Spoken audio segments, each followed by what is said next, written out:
ہم چائے پینے کے لیے کھوکھے پر رک گئے۔ یہ غریبانہ چائے خانہ تھا۔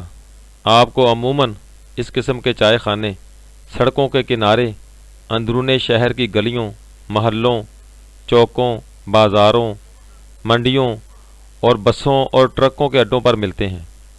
یہ گندے اور بے ترتیب چائے خانے ہوتے ہیں، لیکن ان کی چائے ان کی دودھ پتی مسالی ہوتی ہے۔ لوگوں کو ان کی باقاعدہ لت لگ جاتی ہے۔ لوگ سارا دن یہاں گزار دیتے ہیں۔ یہ نہ آئیں تو ان کے آرڈر آتے رہتے ہیں، اور چائے خانے کا چھوٹا پورا دن انہیں چائے سپلائی کرتا رہتا ہے۔ میں نے جوانی میں ان چائے خانوں کی کامیابی پر خاصی ریسرچ کی تھی۔ مجھے اس کی 4 وجوہات معلوم ہوئیں۔ پہلی وجہ ان کی پتیلی ہوتی ہے۔ یہ سارا دن پتیلی دھوتے نہیں ہیں۔ پتیلی میں ایک کے بعد دوسری، تیسری اور 20ویں چائے بنتی ہے۔ کثرت استعمال کی وجہ سے پتیلی کے پیندے اور دیواروں پر جلی ہوئی پتی کی تہ جم جاتی ہے۔ یہ جلی ہوئی پتی ان کی چائے میں ایک خاص خوشبو، ایک خاص ذائقہ پیدا کر دیتی ہے۔ لوگ اس ذائقے، اس خوشبو کے عادی ہو جاتے ہیں، اور یہ اس خوشبو، اس ذائقے کے تعاقب میں بار بار چائے پیتے رہتے ہیں۔ چائے بنانے والا اگر پتیلی بدل لے یا یہ غلطی سے دن میں پتیلی دھو لے تو گاہک فوراً اعتراض کرتے ہیں، چاچا چائے کا مزہ نہیں آیا، آج چائے کس نے بنائی تھی؟ دوسری وجہ چائے کی پتی ہے۔ یہ لوگ برانڈڈ چائے کی بجائے کھلی پتی استعمال کرتے ہیں۔ یہ پتی تیز ہوتی ہے، اس میں کیفین کی مقدار بھی زیادہ ہوتی ہے، اور اس کا ذائقہ اور خوشبو بھی مختلف ہوتی ہے۔